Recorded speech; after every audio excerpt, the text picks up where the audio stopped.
नमस्कार, आप देख रहे हैं जेएमडी न्यूज। मैं हूं आपके साथ कुलभूषण राजदेव। 2022 विधानसभा चुनाव को लेकर के सभी सियासी दलों ने अपनी अपनी रणनीति बनानी शुरू कर दी है, जिसको लेकर के पार्टियां अब एक दूसरे पर सवाल भी दाग रही हैं।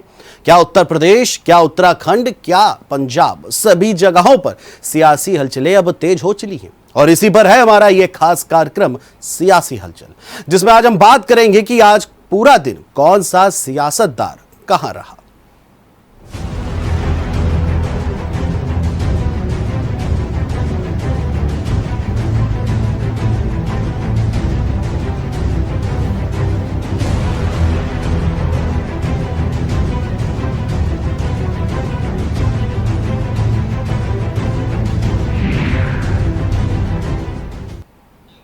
तो सियासी हलचल में सबसे पहले बात होगी गृह मंत्री अमित शाह की, जो अगले 3 दिनों तक जम्मू कश्मीर में रहेंगे। बता दें कि अनुच्छेद 370 हटने के बाद शाह का ये पहला कश्मीर का दौरा है। शाह की यात्रा का मकसद राज्य के विकास कार्यों की समीक्षा बताया जा रहा है, लेकिन जिन हालातों में उनका ये दौरा हो रहा है उसे देखते हुए उनकी ये यात्रा काफी अहम मानी जा रही है। दरअसल शाह का यह दौरा ऐसे वक्त में हो रहा है जब पिछले कुछ दिनों से घाटी में आतंकी मजदूरों और अल्पसंख्यक हिंदुओं को निशाना बना रहे हैं। ऐसे में शाह का दौरा अल्पसंख्यकों में भरोसा जगा सकता है।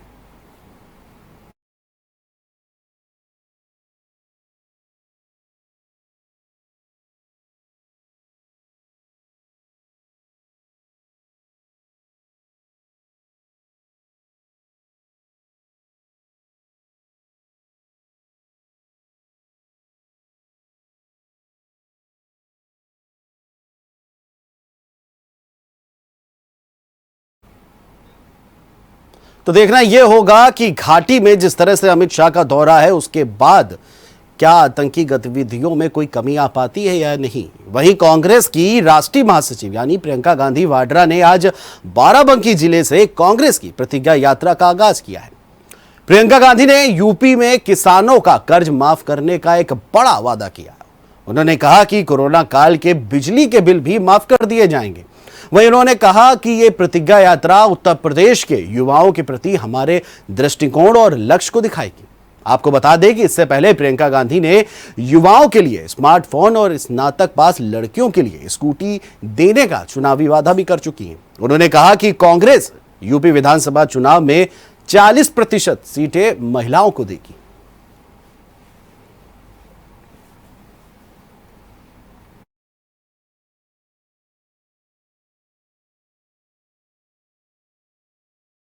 बहत्तर 72,000 करोड़ हमने कर्जा माफ किया ना, तो हमने करके दिखाया है। किसान भी जानता है कि उसकी पहले क्या परिस्थिति थी, अब क्या है।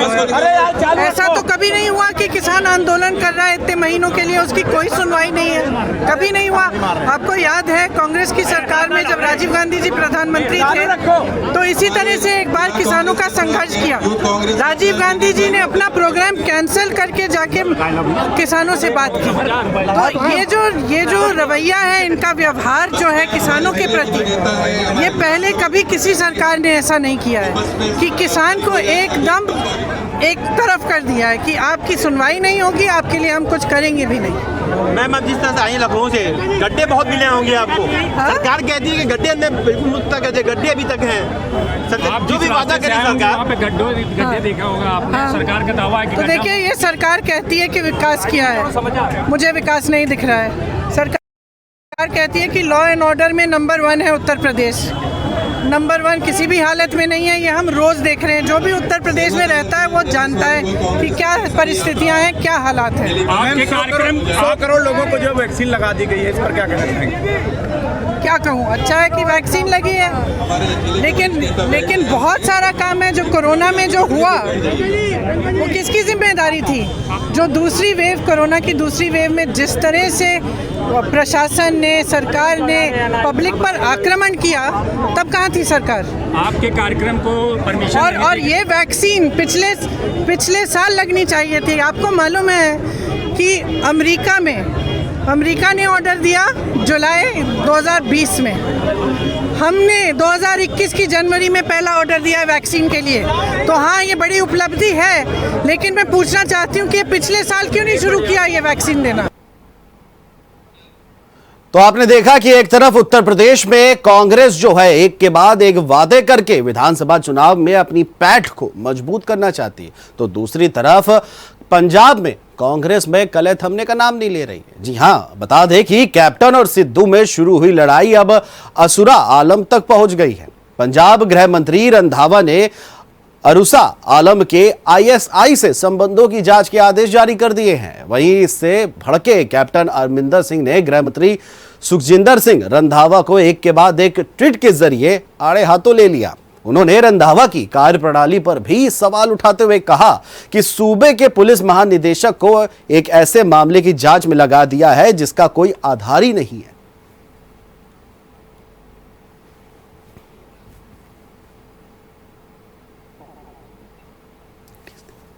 तो आपको बता दें, जिस तरह से कैप्टन और सिद्धू की लड़ाई हुई उसके बाद चन्नी को सीएम बनाया गया, वहीं अब जो रंधावा हैं उनके लेकर के आप बता दें जिस तरह से जांच के आदेश दिए, फिर कैप्टन जो है उन्होंने रंधावा को आड़े हाथों ले लिया। ट्वीट पर एक के बाद एक ट्वीट करके आपको बता दें कि उन्होंने कहा कि जो महानिदेशक को जिस जांच में लगाया गया है उसका कोई आधार ही नहीं है। सवाल ये खड़ा होता है कि जो आंतरिक कलह थी अब वो बाहर आ चुकी है। अब देखना होगा कि कब तक ये कलह चलती है, क्योंकि कुछ ही महीनों में पंजाब में इलेक्शन भी होने हैं। अब सवाल ये होता है कि एक तरफ प्रियंका गांधी वाड्रा जो है वो यूपी में तो पंजे को मजबूत कर रही है, लेकिन अब पंजाब में जो सियासत जो है वो कहीं ना कहीं पंजे से खिसकती हुई नजर आ रही है।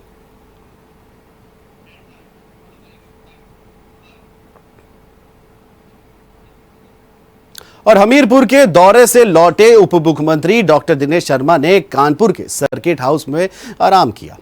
डिप्टी सीएम ने जेएमडी न्यूज से खास बातचीत में यह बताया कि विपक्ष के पास विकास का कोई मुद्दा है ही नहीं। विपक्ष जाति के आधार पर ध्रुवीकरण का सपना देख रहा है। इसके लिए हैदराबाद, महाराष्ट्र, बंगाल से लोग आयात किए जा रहे हैं। और इसी के साथ deputy CM doctor Dinesh Sharma ने प्रदेश सरकार की उपलब्धियों को भी गिनाया। रवैया को जनता नापसंद करती है। विपक्ष के द्वारा जो अपनी व्यूह रचना रची गई, उनको पता है कि उत्तर प्रदेश में कुछ नहीं उनके लिए, तो उन्होंने हैदराबाद से और बंगाल से लोगों को, महाराष्ट्र से लोगों को आयात किया है। वो सांप्रदायिक आधार पर ध्रुवीकरण और जातीय आधार पर ध्रुवीकरण का जो दिवा स्वप्न देख रहे हैं, मैं लगता हूं वो पूरा होने वाला नहीं है। उनके पास एक भी विकास का मुद्दा नहीं है। जब बसपा आई, चीनी मिलें बेची गई। जब सपा आई, चीनी मिलें बंद की गई, भुगतान किए नहीं गए।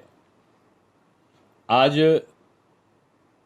जो कहना चाहिए कि 1,50,000 करोड़ से ऊपर का जो भुगतान है गन्ने का, बकाया का, वो किया है हमारी सरकार ने। पिछली सरकारों का बकाया का भुगतान हमने किया है। 119 की 119 मिलें चली हैं हमारी। कई बंद पड़ी मिलों को हमने चलाया। कई मिलों का हमने अपग्रेडेशन किया। वो जब गए थे तो अधूरा एक एक्सप्रेसवे छोड़ के गए थे। उस एक्सप्रेसवे को हमने पूरा कराया। आज 5 एक्सप्रेसवे हम बना रहे हैं। उन्होंने 5 साल में एक अधूरा एक्सप्रेसवे बनाया था। हम 5 साल में, आज 4.5 साल में हम 5 एक्सप्रेसवे के पूरा करने की तरफ बढ़े हैं। वो एक लखनऊ शहर में केवल आधी मेट्रो बना पाए थे। आज 6 जिलों में हमारी मेट्रो हो रही है। पिछली सरकार थी तो 2 संचालित थे केवल एयरपोर्ट। आज हमारे 13 एयरपोर्ट संचालित होने की अवस्था में है। कुल 23 एयरपोर्ट का प्रपोजल हमारा पास हुआ है बनने का। और 23 एयरपोर्ट हमारे हवाई पट्टी और एयरपोर्ट मिला के संचालित होंगे, जिन पे हमने स्वीकृतियां दी हैं। जिसमें से मैंने बताया 8 तो संचालित हो चुके हैं, 3 और संचालित हो जाएंगे इसी हफ्ते। करीब मैं समझता हूं कि 11-12 हमारे संचालित हो जाएंगे। और बाकी पे हमारा काम चलेगा। जैसे जेवर पूरा एशिया का सबसे बड़ा इंटरनेशनल एयरपोर्ट हम बना रहे हैं। हमने हर क्षेत्र में काम किया है। और इन्होंने जाति के आधार पर जब भी सत्ता में रहे काम किया। आज इनकी सबसे बड़ी पीड़ा क्या है विपक्ष की, कि इनके माफिया जेल में है।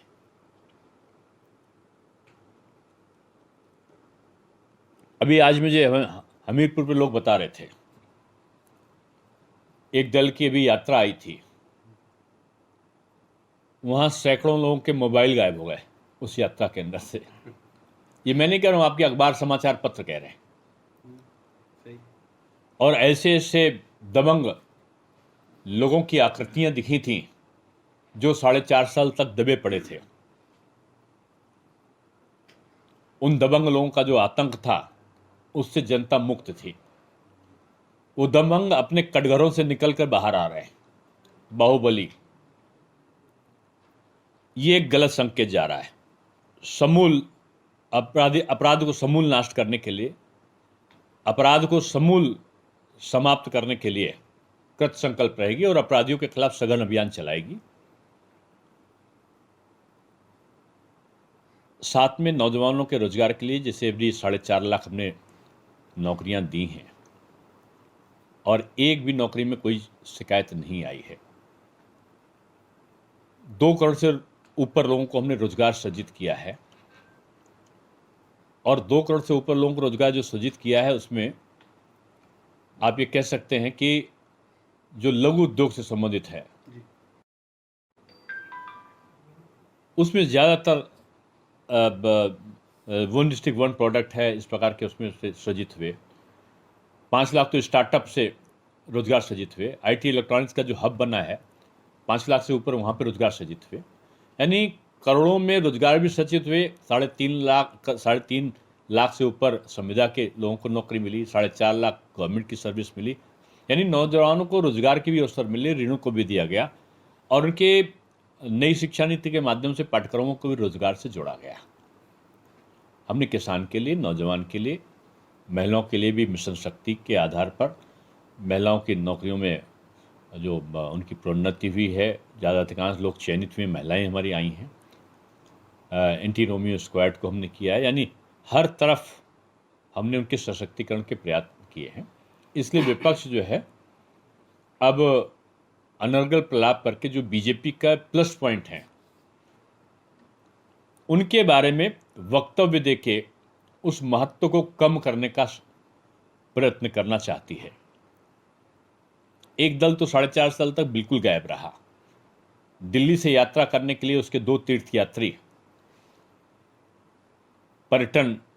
एक पर्यटक के रूप में उत्तर प्रदेश का भ्रमण कर लेते हैं जब भी चुनाव आता है, और जैसे चुनाव समाप्त होता है वो दोनों हमारे सम्मानित नेता अदृश्य भाव में 4.5 साल तक अपना दर्शन नहीं देते हैं।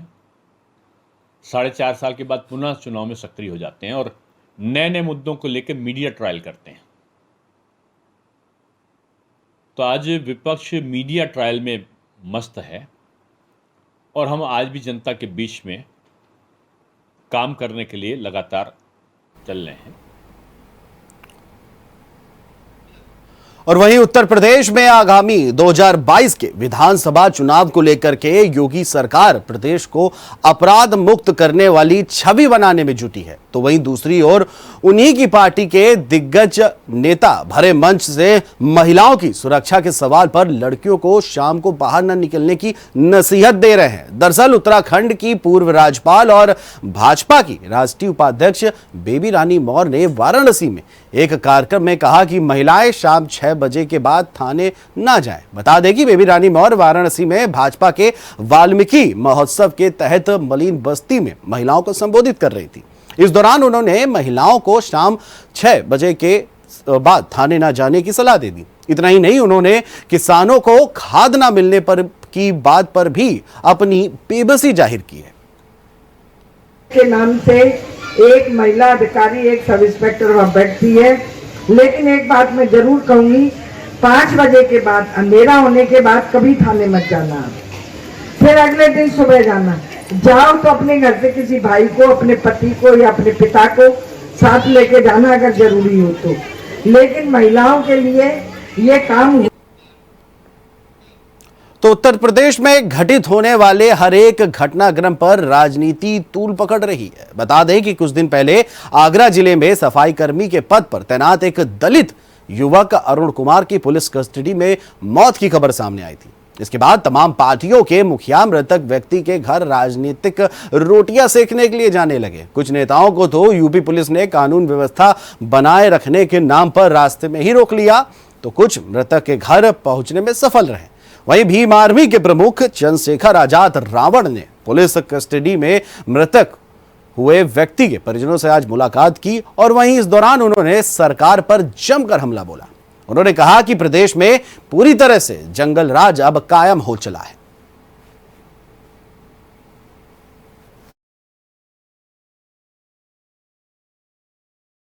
यही तो है ना, ये फर्क है। मुझे कहना पड़ेगा मीडिया के साथियों से कि जब तिवारी जी की हत्या हुई तो 40 लाख रुपए सरकारी नौकरी ओएसडी की क्लास 1 की दे दी गई। जब मनीष गुप्ता जी की हत्या हुई, दुखद है, वो भी नहीं होना चाहिए था, उनके परिवार से कोई व्यक्ति गया, उनको 40 लाख रुपए और ओएसडी की नौकरी मिल गई। मुझे उनके लिए भी दुख है कि ये रक्षक जो है भक्षक हो गए हैं, पुलिस नहीं गुंडे हैं। लेकिन मेरे व्यक्ति की हत्या की जाती है तो 10 लाख रुपए और एहसान कर रहे हैं। नौकरी कब मिलेगी, कहाँ मिलेगी पता नहीं, अज्ञात में मुकदमा। तो ये दलितों की हैसियत है और इस हैसियत को हम ये समझते हैं कि हम भारतीय संविधान के अनुसार हमें भी बराबर के अधिकार है। ये पुलिस किसकी है बताइए? सरकार की पुलिस हमारे लोगों की हत्या कर रही है। और मैं यहाँ ये पूछूं कि विपक्ष क्या कर रहा है? मैं अपना काम कर रहा हूँ। मैं जौनपुर था, मुझे आने में समय लगा, लेकिन मैं कह रहा हूँ कि अगर किसी को ये घमंड हो जातीयता का, सरकार का, कुर्सी का, कि वो हमारे लोगों की हत्या करके चैन से बैठेंगे, तो ये नहीं चलेगा। अभी हम हैं और हमसे लड़ना पड़ेगा, या फिर करें हमारे भी कत्ल। अगर चाहते हैं कि न्याय को बाधित कर दिया जाए तो फिर हमारे भी कत्ल करें। अगर जैसे हमारे भाई की हत्या की तो हमें भी गोली मारे सरकार, लेकिन अगर सरकार सोचती है कि वो न्याय को बाधित कर देंगे तो ऐसा नहीं होता।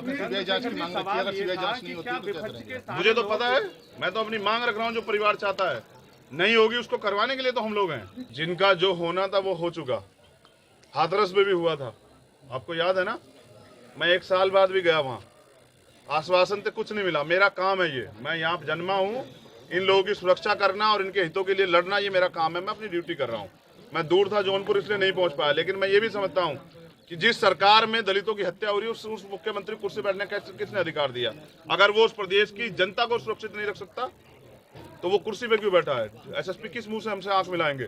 उस बच्ची से, वो जो 1 महीने की बच्ची है, कैसे आंख मिला कहेंगे कि मेरे लोगों ने हत्या कर दी? तो जिस सरकार का मंत्री, राज्य मंत्री किसानों पे गाड़ी चलवा देता हो, उस सरकार की पुलिस अगर दलितों को जो हत्या कर देती है, कौन सा बड़ा काम है?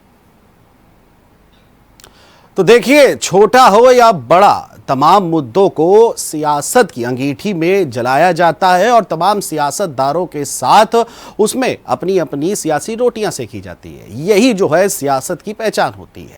वहीं भाजपा के प्रदेश अध्यक्ष स्वतंत्र देव सिंह विधायक नरेंद्र सिंह के आवास पर चल रही भागवत में शामिल होने जालौन पहुंचे, जहां उन्होंने विपक्ष पर जमकर हमला बोला। भाजपा प्रदेश अध्यक्ष ने वंशवाद और परिवारवाद को लेकर के समाजवादी पार्टी, बहुजन समाजवादी पार्टी और कांग्रेस पर जमकर निशाना साधा और कहा कि भाजपा जातिवादी नहीं है, लेकिन विपक्ष में जाति के नाम पर नेतृत्व मिलता है। भाजपा हमेशा से राष्ट्रवाद की राजनीति करती है और वही उन्होंने कांग्रेस के लड़कियों को स्कूटी देने वाले वादे पर कहा कि देश में 70 साल कांग्रेस की सरकार रही, लेकिन कांग्रेस ने लड़कियों के लिए आज तक कुछ नहीं किया।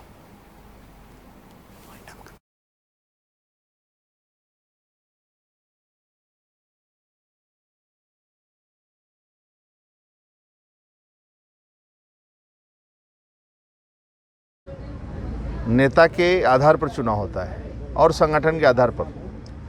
भारतीय जनता पार्टी के पास एक ईमानदार नेतृत्व है, परिश्रमी नेतृत्व है, परिश्रम की पराकाष्ठा करने वाला नेतृत्व है।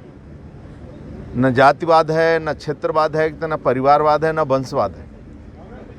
एक ईमानदारी के साथ और परिश्रम के साथ सभी लोगों को न्याय देने का काम करते हैं और संविधान के तहत संविधान का पालन करते हुए सरकार चलाते हैं। 4.5 लाख की नियुक्तियां हुई, मुख्यमंत्री आवास से एक भी सूची नहीं गई और 1 रुपया को भ्रष्टाचार नहीं हुआ, ईमानदारी के साथ। इसलिए जनता जानती है कि सपा के शासन आने के बाद राज्य के अंदर क्या होगा। यानी कोई सपा की ना आइडियोलॉजी है, ना उसका सिद्धांत है, ना नीति है, कुछ भी नहीं है। केवल एक ही धारणा है कि सपा को लोगों ने देखा है, बसपा को देखा है और सरकार बनने के बाद रोडों पर गुंडागर्दी होती है। कोई भी बेटी सम्मान से निकल नहीं सकती है, न स्कूटी से निकल सकती है, न पैदल निकल सकती है।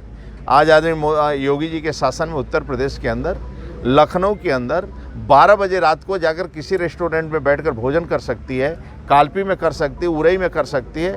किसी मंचलो या किसी गुंडे की हैसियत नहीं है कि उस बेटी को छेड़ दे, और छेड़ेगा तो बच नहीं सकता, कोई बचा ही नहीं सकता है। इसलिए यह योगी शासन है, लोग ईमानदारी के नाम पर वोट देते हैं और नेतृत्व अच्छा है मेरे पास, और सपा बसपा कोई पार्टी का ट्रस्ट है।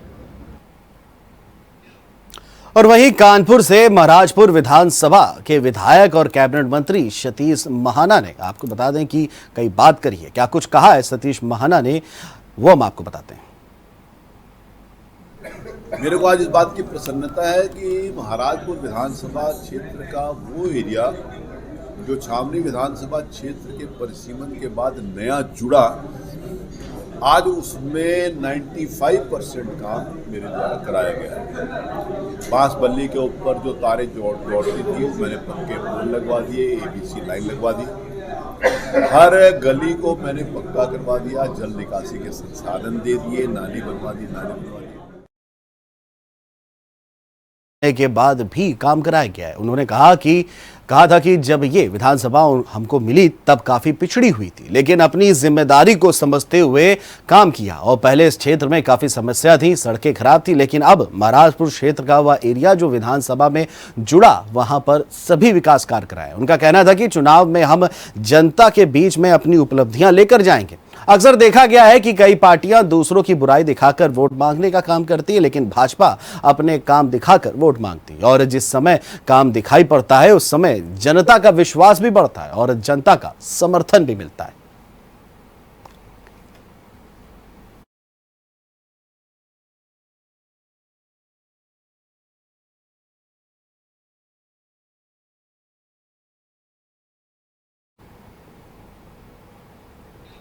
और वहीं अपने खोए वजूद को वापस पाने के लिए कानपुर लेदर इंस्टीट्यूट कवायद में जुटा है।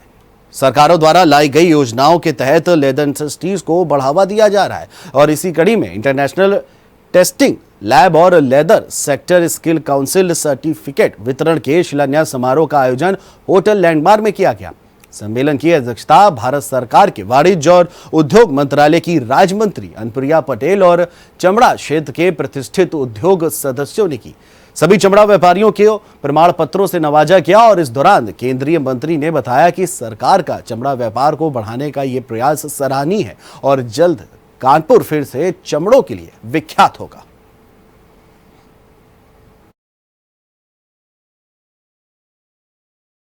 प्रधानमंत्री जी ने इस वर्ष में हमारे निर्यात के लक्ष्य को $400 बिलियन तक निर्धारित किया है और इस $400 बिलियन के लक्ष्य को पूरा करने में हमारी जो चमड़ा उद्योग है, जो लेदर इंडस्ट्री है, उसको $5.8 बिलियन का एक जिम्मेदारी दी गई है, जिसको वो पूरा करने में लगे हुए हैं। और इस दृष्टि से आज यहाँ पर हमारे सेंट्रल लेदर रिसर्च इंस्टीट्यूट और हमारे कानपुर लेदर क्लस्टर ने मिलकर एक साथ एक अंतर्राष्ट्रीय स्तर की टेस्टिंग लेबोरेटरी की स्थापना की है और इसके ज़रिए जो हमारे उद्योग से जुड़े हुए उत्पाद हैं उनकी टेस्टिंग में बहुत सहूलियत होगी, क्योंकि यदि हमें अपने निर्यात को संवर्धन देना है, बढ़ाना है, नए मार्केट्स ढूंढने हैं, तो हमारे अंतर्राष्ट्रीय स्टैंडर्ड्स जो है, मानक जो है, उन पर हमें खरा उतरना होगा। उस दृष्टि से इस अंतर्राष्ट्रीय टेस्टिंग लेबोरेटरी का बहुत बड़ा महत्व है। और पूर्व केंद्रीय राज्य मंत्री और इटावा से भाजपा के सांसद प्रोफेसर रामशंकर कठेरिया ने इटावा जंक्शन स्टेशन पर करीब 100 फुट की ऊंचाई पर स्थापित किए गए राष्ट्रीय ध्वज को फहराया। दिल्ली हावड़ा रेल मार्ग के अति महत्वपूर्ण रेलवे जंक्शन इटावा में रेल विभाग की ओर से आयोजित एक समारोह में इटावा से भाजपा के सांसद प्रोफेसर रामशंकर कठेरिया ने राष्ट्रीय ध्वज को राष्ट्रगान के उद्घोष के साथ ही फहराया। आजादी की हीरक जयंती के मौके पर देश के रेलवे स्टेशनों को राष्ट्र प्रेम और देश प्रेम से जोड़ने के लिहाज से राष्ट्रीय ध्वज फहराना शुरू किया गया है।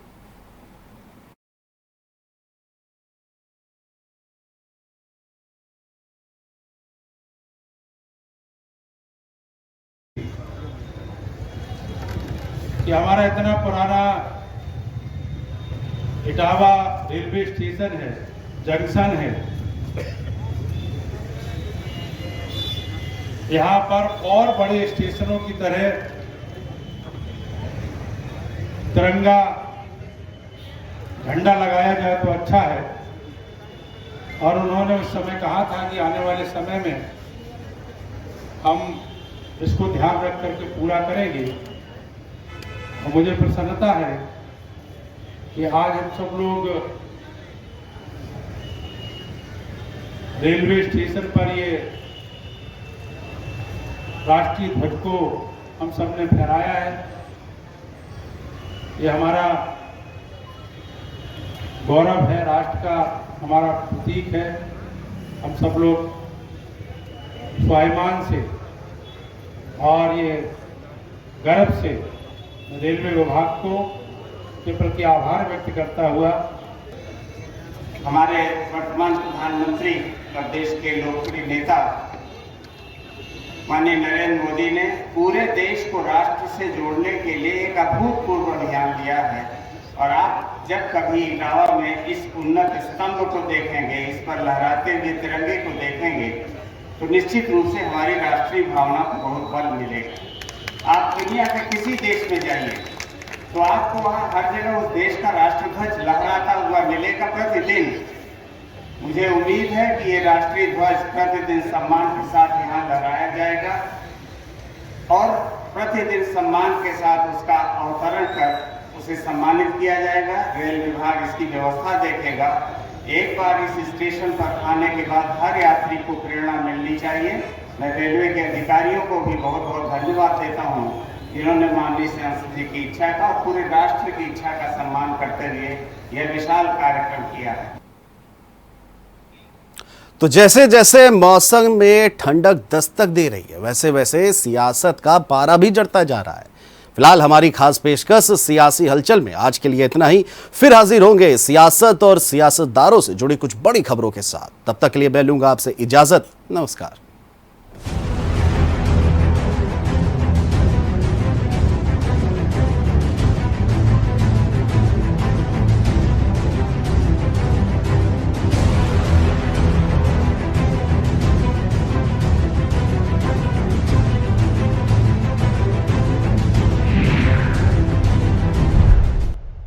पसंद आया हो तो हमें लाइक करें, सब्सक्राइब करें और ज्यादा से ज्यादा शेयर करें। और हाँ, बेल आइकॉन दबाना ना भूलें ताकि हर खबर का अपडेट आप तक पहुंचे तुरंत। आप हमें इंस्टा, ट्विटर और फेसबुक पर भी फॉलो कर सकते हैं। हमारी आईडी है @JMT News Flash।